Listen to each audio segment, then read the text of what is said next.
Hello, everybody. Welcome to the Buckeye Weekly Podcast. I am Tony Gerdeman here, as always, with Tom Orr for Tom. A new thing we're going to do, but it's not exactly new. It's actually quite old. We are starting a new Michigan Monday podcast on the Buckeye Weekly podcast feed. Michigan Monday is something that, like, way back in 2003, when I was writing for the Ozone, I thought, this would be a good weekly feature because Ohio State fans are always interested in what Michigan's doing. The name came from the old Woody Hayes idea that, back in the Big Two, Little Eight days in the 1970s, when you were playing Purdue or Indiana or Illinois or whoever else you were going to just wipe off the face of the earth by 50 points, you could spend Monday preparing for the Michigan game because that was the only game that really mattered in an Ohio State season back then. And so they would spend Monday just practicing stuff for Michigan. They called it Michigan Monday. And then you went to the rest of the, you went to the rest of the week and you got ready for whoever else whoever you were going to beat by 40 that weekend. So that's where the name came from. Started doing it in 2003 at the Ozone. It became very popular very quickly. And what was weird to me was it was very popular with Michigan fans because it was, we could see where the traffic was coming from. And we were not normally getting a ton of traffic from Michigan on articles. And all of a sudden it was like a whole bunch of people from Michigan are reading this. And it was, I think the general idea was, like, we were trying to give you a really unbiased, unfiltered look at, not the, sunshine pumping that you can get from some people or the, rose-colored glasses. It was just like, here's what it is. And if Michigan's doing something well, you say it. If Michigan's not doing something well, you say it. And then I left the Ozone in 2006. And a guy named Tony Gerdeman picked up the column from me and turned it into an even bigger thing. Well, I don't know if it'd be even bigger. It got really fun for a while during the Rich Rod era. It was pretty fun. It wasn't so much fun for, I'd say, the Michigan fans who continued to read and then would long for the days of Tom Orr being back. And it's like, well, yes, of course you want Tom Orr back. Michigan was winning back then. And you remember, like, reading better things. And then when I'm explaining to you that I don't think Justin Fagan is going to be the guy at quarterback, or I'm not sure that Ryan Mallett is all of that mobile. I was the deliverer of bad news on many, many occasions. Tom, of course, you were the deliverer of good news on many occasions, save for, like, when the two teams actually played. Yeah, I remember writing a lot in the early first year or two about how Steve Breston just perpetually looked like he was going to run every kickoff back for a touchdown, and, like, wondering how that he possibly wasn't running every single kickoff back for a touchdown. Yeah, then they went through a little bit out of a fallow period from 2008 through 2010, 2012 through present, more or less. So yeah, that's it has probably not been quite as uplifting for Michigan fans recently, but I think it has been, pretty unfailingly honest, which is what we strive for. We got accused a couple of years ago when we did a Michigan Tale of the Tape show of being very, very very biased in favor of Ohio State for saying that Ohio State was better than Michigan in so many areas on the field. And then Ohio State beat Michigan by like 30 points. And it was like, well, so if Ohio State was better in all the areas we said, that's kind of what it would have looked like. So, we'll give it to you as straight as we can. And, hopefully this is entertaining for both Michigan and Ohio State fans.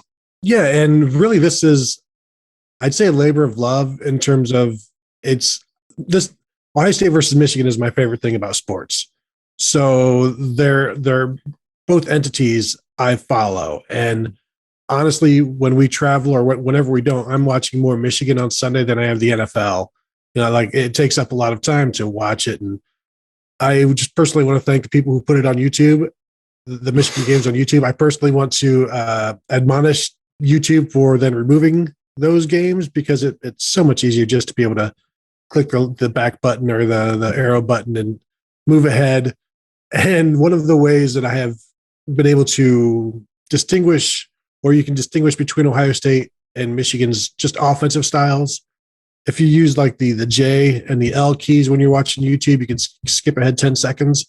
Like, you can skip ahead 3 times after a Michigan play, and then you get to the next play. That's 30 seconds of huddling and waiting and walking around. You can't do that with Ohio State. Like, you do it once, you do it twice, you might be mid-play. And it just gives you an idea of the different approaches offensively of both teams, which fits in with what we're going to do today, which is preview the Michigan offense. Next week, we will preview the Michigan defense. then the week after that, we're like, boom, into Michigan Monday stuff and recapping how the Wolverines looked. But before we can recap, Tom, we must pre-cap. And let's start with the quarterbacks, which it sounds like right now, Cade McNamara, the redshirt sophomore, is the guy. Got one start last year against Penn State and didn't look great. And that was after looking really pretty good against Rutgers in a bailout role where he came back and saved the day against the Scarlet Knights. He doesn't do anything great. I'm not sure if he does anything well. And I think Michigan needs more out of their quarterback than that, especially if they want to contend in the East, or I don't even know if contending in the East is the right word. If they want to contend with Indiana and Penn State, they need more of that. If he's Shea Patterson this year, is that good enough? Good enough to contend with Penn State and Indiana? Maybe. I mean, and I think that's kind of what he probably is. And he was 60% in very limited reps last year. He would do 60% passing, 5 touchdowns, no interceptions, which is like, oh, that's all very good, but that's a very small sample. And Penn State was not, really Penn State last year, and they still only put up 17 points against them. And then most of the rest of the stats are piled up against Rutgers while they were coming back against Rutgers and winning in triple overtime. So he's just kind of like, he's fine. He's like a B- Big Ten quarterback. Like he's fine. He's not incredible. He's not going to be the next Michigan quarterback to go for in the first round or anything like that, but he's fine.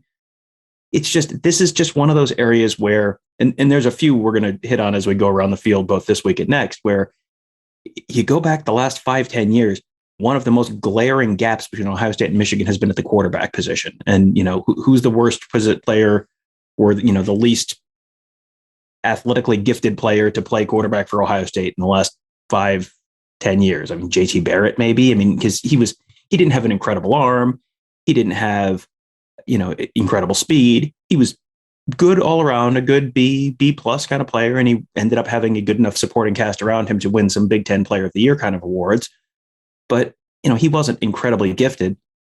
Michigan has had, the guy who's, hey, oh man, wait until you see Joe Milton's arm. Oh man, wait to, Shea Patterson, number 1 quarterback. And it's just like, they never quite have the athletically gifted guy and also like the savvy veteran guy in the same package. Like JT Barrett wasn't athletically gifted particularly, but he was, the savvy veteran who generally made good decisions. There's a lot of John O'Korn and Wilton Spate and, Jake Rudock. And there's just a lot of that in Michigan's quarterback room in the last few years. And, JJ McCarthy is the guy who sort of promises to be the guy who breaks that streak. And maybe that happens, sometime this fall. But if it's still Cade McNamara, I think you're still running into some of the same issues you've run into. I think JJ McCarthy needs to be better than all of those guys. He's that 5-star guy, and he needs to be better than, if we were to rank the Michigan quarterbacks under Jim Harbaugh, when you're talking about a top 3 in some order of Jake Rudock, Wilton Spate, and Shea Patterson, it's like, well, that's not quite the Mount Rushmore you want out of your program. And so I don't know if Cade McNamara, like his floor and his ceiling is probably Brandon Peters to Shea Patterson, something somewhere in there. And that's not great. But JJ McCarthy as a true freshman may not be any different, and his ceiling, would obviously fluctuate throughout the season. I'm surprised there hasn't been a lot of talk about Alan Bowman in camp from what I've seen. And granted, there are fewer places to see reports about Michigan than there used to be, I think. But because he's a guy that I still think he's probably going to start at some point. He's an experienced starter at Texas Tech, transferred over, thrown for a bunch of yards, has experience. And it just feels like Michigan's offense is so predictable, not in just what they do, but in what happens every year. And I think all 3 guys are going to start at some point. I think Cade McNamara, and I've said this before, will start out and then, will struggle. And then maybe they go to JJ McCarthy. Something happens to McCarthy. Then they go to Alan Bowman. And then you've, after that, who knows what? And really that's part of the problem with the entire program is the who knows what. But Tom, if I give you an over under on 2.5 starting quarterbacks, where are you going? Why? I guess, I mean, I think the safe bet there, I mean, 2.5 starting quarterbacks for the year is a remarkably high number. I mean, when was the last time Ohio State had 3 starting quarterbacks in the season? Like, everyone's going to think 2014. It's like, no, Braxton Miller didn't start a game that year. He was just out all season. So I can't remember the last time they had 3 starting. I remember a bunch of 2 starting quarterback seasons. I don't remember a 3 starting quarterback year. And it seems entirely possible. I think you kind of assume there's probably an injury involved if it does get to a 3 quarterback situation there. But, if McNamara is ineffective early and McCarthy's not quite ready to get thrown to the wolves, maybe you put Bowman in there. So maybe that's the way that plays out. But it's at least a possibility, which is, that if you have 2 quarterbacks, you have no quarterbacks. Like, if you have 3 quarterbacks, you have major problems. Then you really have no quarterbacks. One thing that was interesting, I'm going to give you a little pop quiz here. 2008, Chad Henne was selected in the 2nd round of the NFL draft. How many quarterbacks from Michigan have been selected in the NFL draft since Chad Henne in 2008? I would say Denard Robinson. See, I went through and looked for quarterbacks, and now I need to figure out if Denard Robinson was counted as a quarterback. I think he would have been listed as a running back. I think he was listed. He was listed as a wide receiver when he was. How many Michigan quarterbacks were drafted as quarterbacks since then? I would say 0. No, Jake Rudock in the 6th round in 2016. Oh, wow. So, yeah, he had one 6th rounder since 2008, and Ohio State's quarterback history in the NFL is not exactly long and storied, but they do get guys. This is the old Jimbo Fisher, Jimbo gets him paid. Like, EJ Manuel didn't have a great NFL career, but he got picked in the 1st round by the Bills. And after that, he's cashing some nice checks for a little while. Ohio State's put guys in the league. And, that's one of those things that becomes a little bit of a self-perpetuating cycle where it's like, well, if you're a relatively highly touted or, highly rated recruit, you come in, you win at the college level, you get drafted. They can put up a graphic that shows you sitting on a pile of money in the NFL. Like, that makes more quarterbacks want to come in. And, the Ryan, that has really just ramped up since Ryan Day has gotten there, where, now it's Dwayne Haskins and then Justin Fields. And it sure sounds like CJ Stroud is on that track. And then whether it's, Kyle McCord or Quinn Ewers after that, those guys are probably on that track. Like, that becomes a self-perpetuating cycle.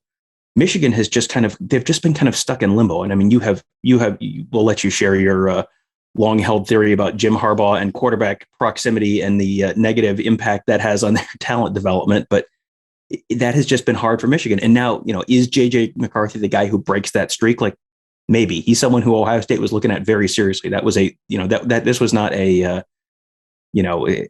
highly ranked guy who's actually secretly deeply flawed. Like, JJ McCarthy is a good quarterback. It's going to take a while for that to turn out to be a product on the field, probably, but he may be the one who can break that streak, but that's going to take a while. Yeah, and you alluded to it. My Jim Harbaugh quarterback theory is that since he's gotten to Michigan, the longer a quarterback stays with him, the worse he gets, which is why Jake Rudock was so good, because all of his coaching came from Iowa, and then he arrived in June and was starting by September and had no time to be tainted or affected by Jim Harbaugh's coaching. And you see guys that get worse the longer they're with them. Wilton Spate had a really good 2016. I just talked about he's one of the 3 best quarterbacks Harbaugh's also had. He's also one of the worst based on his 2017 season. And sure, I think there may have been some injuries in there, but he played poorly, and we saw the result. And then he transferred and played poorly at his next school as well. And so maybe that's another reason why I thought Alan Bowman would be a good bet, because I believe in my theory. I believe it is true. But this year, a new quarterbacks coach comes in, and maybe he can take some of that. Jim Harbaugh, just go do other stuff. Go coach your other coaches, and maybe let this guy who has not coached many quarterbacks before, the new quarterbacks coach, now allow him to, learn how to coach quarterbacks better, or just give it the old college try, as we say. I don't have huge expectations. And the thing is, like, one week that Cade McNamara could be awesome against Western Michigan in the opener, and then they get to Washington and he's like 12 of 28 and 130 yards and 2 interceptions. And then the questions come, is Northern Illinois the next week? Is that the time to throw in J.J. McCarthy, or is that the time to go to Alan Bowman? Because you can't afford to have, this is an opportunity for you to get somebody new in there because you got the Big Ten coming in, Big Ten schedule starting. You can't just continue to go with Cade McNamara if he's going to be this bad, but they may all be that bad, or they may all just be good enough, and you can allow the playmakers around him, Tom, which we should move to now, because there are some playmakers around them. But again, they're similar to the quarterbacks in that they don't let's talk about Hassan Haskins and the running backs. Like Hassan Haskins is good. It was just confusing to me why he didn't get the ball more last year, especially early in the season. His first 4 games, he had 6 carries, 8 carries, 6 carries, and 1 carry. And that was after a 2019 season where he came on at the end of the year and kind of established himself as the best running back. And they just almost ignored him, couldn't get him going, didn't try to get him going. And this is a guy who averaged 6.2 yards per carry last year. And he's good. He's pretty good. He's not a big-time breakaway guy. He had 3 carries of 20 yards or more last year, 61 total attempts. It's just, but still, you're not a big play guy, but you're getting 6 yards a carry. That's pretty good. Again, in an offensive line that wasn't the best, even though they have a bunch of draft picks and all that stuff. He's good. He's pretty good. You can win with them. He's still limited. Like, he's not the big play guy. He's not the big play guy, but they may have the big play guy. I mean, this is another spot where find and replace the J.J. McCarthy conversation we just had with Donovan Edwards. Like, this is another guy who was someone who Ohio State was looking very seriously at, and Ohio State ended up with 2 running backs, and they didn't have room for a third, so that ended the Ohio State Donovan Edwards thing. But Michigan is another 5-star kind of guy that Michigan's bringing in, who's talented enough to be a difference maker at some point, maybe not as a true freshman, or it may take a little while to build up to as a true freshman. But you're right. I mean, Haskins is someone who, if you're not a big playback and you're averaging 6 yards a carry, that means there's a lot of 5s and 6s in there to keep it, and 5s and 6s and 7s to get you to 6 yards per carry without having a bunch of 80-yarders to skew the average. That's valuable. That is an important thing. And with a quarterback who you can't necessarily rely on, if Hassan Haskins can get you into 2nd and 5, 2nd and 4, that's a valuable thing. That is a very valuable thing for you to have, to be able to stay in front of the chains, keep the chains moving, not get yourself in 3rd and long positions where the offensive line, which is not great, gets put in a very obvious passing situation, and the other team can just go right at the quarterback and put the offensive line in a bad spot. So, but I do think Hassan Haskins is someone who needs the ball more right now. I mean, Blake Corum is the other person who I think a year ago everyone was talking about as the next big play guy, and he averaged 3 yards a carry or something like that, which is 3 yards per carry even. That's not great. If you are the big play guy, that means you are getting tackled right at the line of scrimmage or behind it a lot. If you are the big play guy and you're averaging 3 yards a carry, so they got to get that figured out. If whether it's Corum, whether it's Donovan Edwards, those guys are both potentially good complements to Hassan Haskins right now, and then able to maybe take over as the Edwards, especially as the kind of main number 1 guy a year from now. It's another spot where there is some talent there. There is some hope there. It might not be there yet this fall, but it's coming. I'm going to give you another pop quiz, Tony. Chris Evans was drafted in the 6th round in 2021. When was the last time a Michigan running back was drafted earlier than the 6th round? Was it Chris Perry as a first rounder to the Bengals in 2004 or something? Chris Perry as a first rounder to the Cincinnati Bengals in 2004. Boom. Yes. Look at that. Mike Hart was a 6th rounder in 2008. End of list. They have had 2 guys drafted in the 6th round since 2004. And I was going back to the 90s, and it was like every year they had a 1st or 2nd round guy. It was just assembly line, just boom, boom, boom, boom, boom. Every year there was a Michigan running back going 1st round, 2nd round. And then it just stopped. The faucet just shut off after Chris Perry. Because before Chris Perry, you had, Anthony Thomas, and you had Tim Biakapatuka, and you had Ty Wheatley, and I mean, just on and on and on. All these guys, every year they had a 1st round pick at running back, and then just poof, it's gone. And that's another spot where it has felt like, okay, maybe this is the guy. Maybe this is, maybe Zach Charbonnet is the guy. Like, nope, now Zach Charbonnet's gone. Just, maybe, oh shoot, what's his name? Green, the running back from Virginia, who Derek Green. Derek Green. Like, 5-star running back Derek Green. Maybe he's at nope. Okay.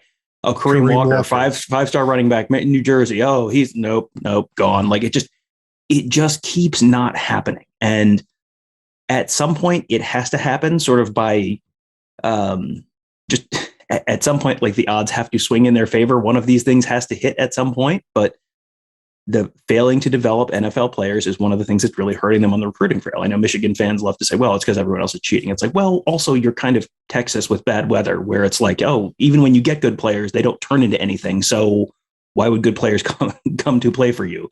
You have to start turning that around. You have to start developing guys, putting out some NFL draft picks. You can't take a Donovan Peoples-Jones and turn him into a 6th rounder. You can't take a Kareem Walker and turn him into a guy who's played at 5 different colleges. Like these things have to get turned into, when you have the good raw materials, you have to pump out a good quality finished product. And that has not been the case for quite a while in several spots for Michigan. And maybe this is the coaching staff to do this.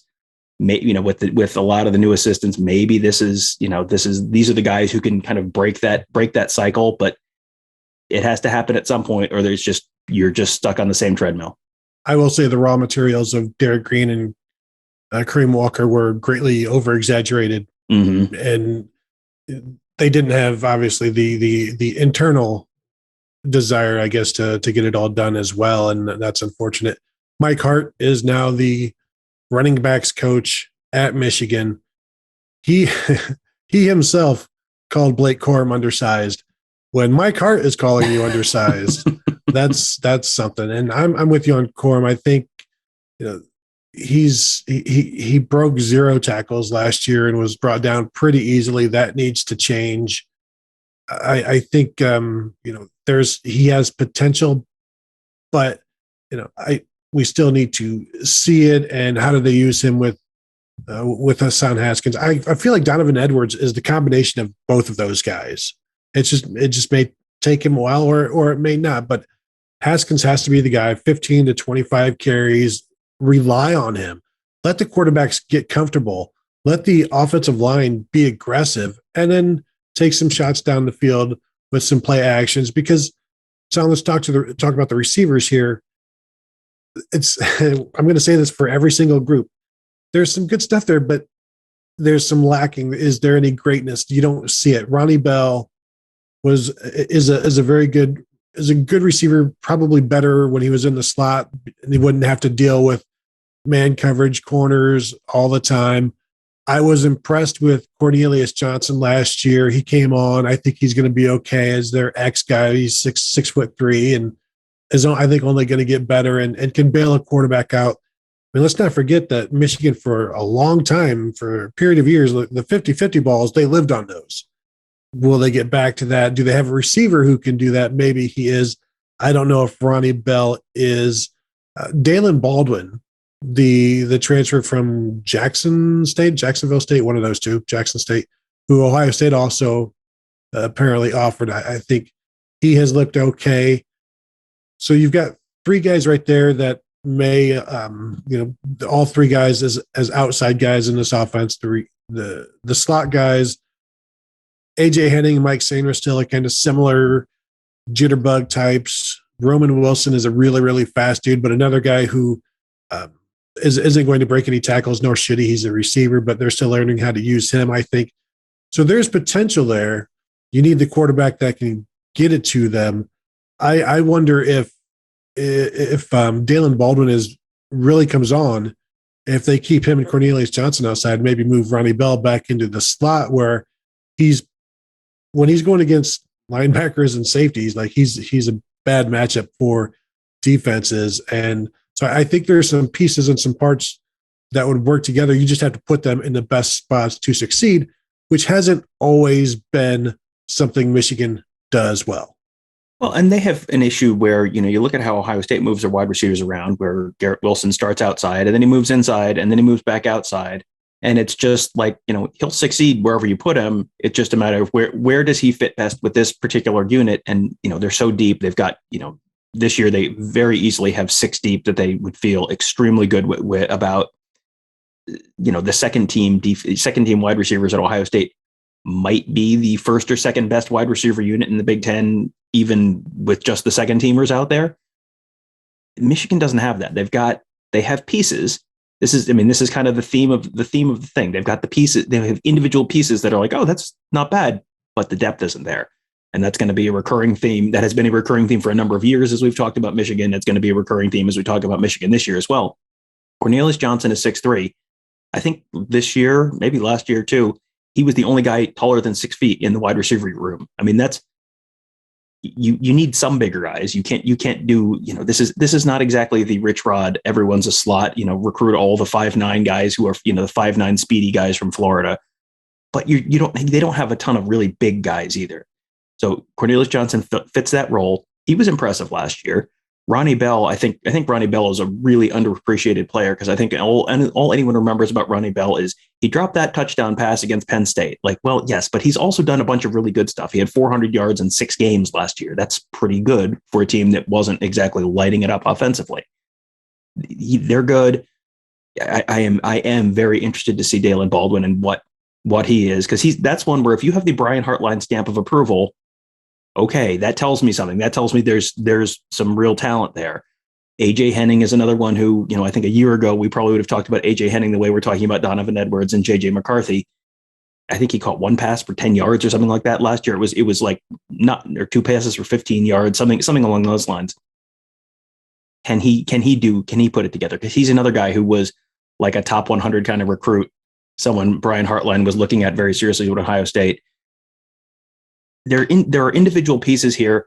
Can the young guys develop? Can the old guys put it together? Can they find a good lineup with those 3 guys, to get all 3 guys on the field and do something significant with them?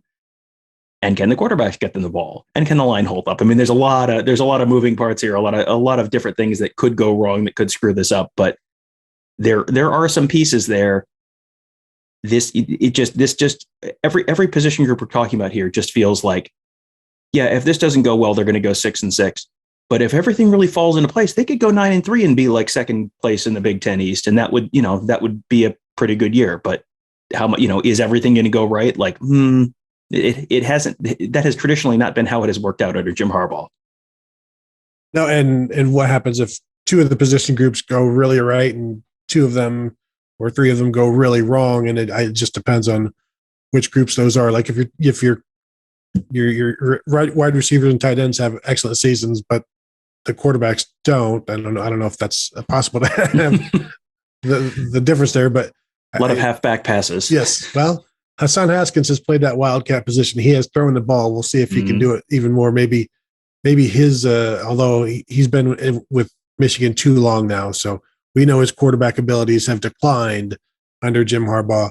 Tight ends, everybody talks about last year. They talked about Eric All and the physical abilities that he has and how athletic he was and the potential.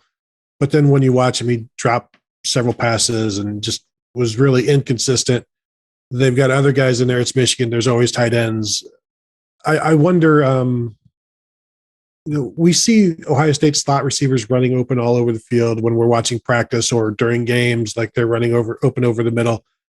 And when we watch Michigan slot receivers, it's like Giles Jackson taking a jet sweep, and they use them differently. I don't know if that's because the tight ends, as they're out running routes, are occupying areas where slot receivers could go. But with Eric All, his ability, and the other guys, they're going to be involved. I would like to see the receivers be more involved, I think, than the tight ends in the passing game. As I've said in the past, or wrote in the past, like Jim Harbaugh's incessant need to get the fullback involved or get the fullback the ball. Every time you give a fullback a touch, that's a win for the defense. And if your fullback is one of your best playmakers, you don't have enough playmakers. You need to develop more playmakers. And this year it feels like, and maybe Eric All will prove me wrong, or one of these other guys will prove me wrong, feels like your playmakers are your receivers and your running backs. And if you're going to try to force the ball to the tight ends, I think that's a win for the defense. Well, Eric All last year, I mean, you mentioned the drops. That's a concern all in and of itself. When he did catch the ball, do you know what his average length of reception was? Like 7 yards or something? Not quite. 6.8 yards. Like that's not even nice. 6.8 yards, and that's the ones he caught. So yards per target is what, 5? I mean, I don't remember exactly how many passes he dropped, but it felt like several. So 5 yards per target, like that's not. I mean, that's like an ineffective running back, more or less. You're better off just giving the ball to Hassan Haskins rather than throwing it to Eric All if that's the production you're going to get. We'll see. He's had another year of development and all that kind of stuff. So maybe this is a year, but he's got to take a major step forward in order to be some kind of an impact player there. Because if you had, it was 12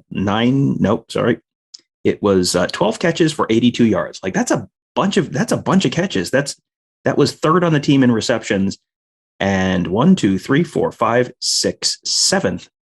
Third on the team in reception, 7th on the team in receiving yardage. Like that's not a good ratio at all. So, I mean, you go back to Michigan, just you're thinking about Michigan, even, Lloyd Carter or Michigan, there's just perpetually a quarterback running the waggle to the tight end and picking up a crucial first down.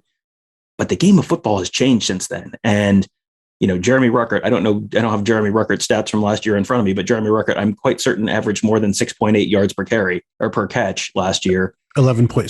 11.6. Yeah. I mean, he's someone who you get him the ball in space and he can do something with it. He made a bunch of plays in space.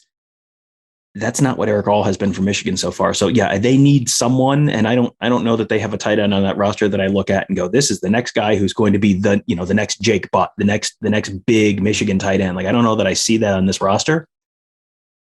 Then the two previous conversations we've had where it's like, well, there's some talent, but there's also some uncertainty. Like you need some real certainty from those places if you're not going to get it from the tight end. Yeah, and Eric All had 127-yard reception. The other 11 receptions went for 55 yards. So, yeah, exactly. It's not great. I mean, it's a lot of things, but great is not one of them. So let's move to the offensive line, where new offensive line coach Sharon Moore takes over. Ed Warner is gone. Ed Warner is another guy who kind of wears out his welcome, not unlike Michigan head coach Jim Harbaugh in that sense. But there are what I like about Michigan's offensive line this year. They return most of their starters. I think they lose maybe one guy. But there are a couple of guys who could be moving into the starting lineup or moving last year's starters out. Like if Zach Zinter, who was a guard last year, if he moves to center, which is a possibility, that would remove Andrew Vastardis as a starter. We know he's the former walk-on, but to see him unseated tells me the talent level is improving. Chuck Filiaga started 6 games at, I believe, like left guard last year, and there's a chance that he's going to get beaten out. So when you're raising the talent level and you're replacing starters from last year, that to me is a good sign. And yes, you love the experience and the returning starts that all brings and the level of calm. What you love more is improved talent, sending guys that shouldn't necessarily be starting to the bench, or it's just you're raising up the entire level of the offensive line. Look what Ohio State is doing this year by moving Thayer Munford, would have been his 4th year starting at left tackle, moving him to left guard because that gets the most amount of talent on the Ohio State offensive line. And so I like the overall rise in talent. I just need to see these guys move people and protect the quarterback, and we haven't done it. It's not they haven't been a unit. They've been guys. They've been individuals, and you see them get drafted, and that's all great.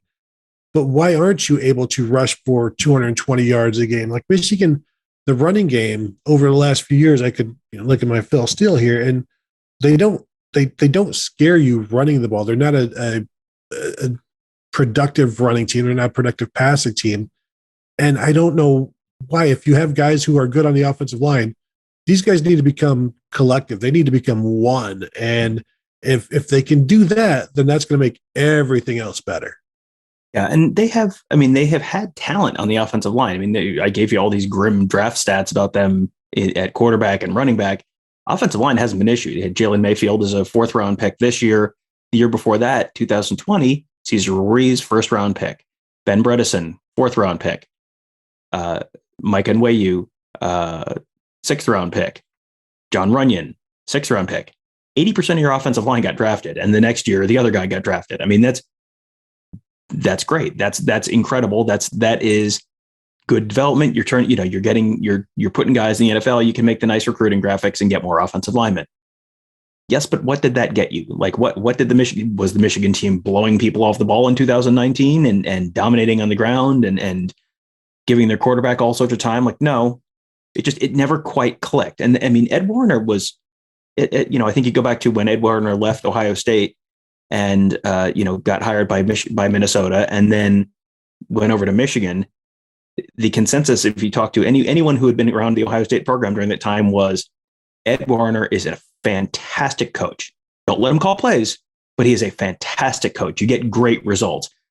He got great results. He was putting guys in the NFL, but it didn't happen. And I don't know how much of that to chalk up to the skill talent wasn't there. And, you can have a great line and that will make an average running back look, or a below average running back looks, average, or an average running back look a little bit above average, but it never really happened. And again, how much of that it goes back to, hey, the quarterback play hasn't been there. So then defenses don't have to respect the pass and therefore they can cheat up the run. And this is all, all of these pieces fit together and it's kind of complicated. But last year's Michigan offense, the line was awful. And there was a very real and obvious reason for that, which was they were missing both tackles for a big chunk of the year. And when you're missing both tackles, like, bad things happen. And a lot of bad things happened to Michigan's offensive line last year. And they had the same, some of these names you were talking about. Andrew Vistardis starting. Like, you don't want a former walk-on starting, even if he's a wonderful, been there for so long and he's really come so far. It's like there's usually a reason he's a former walk-on.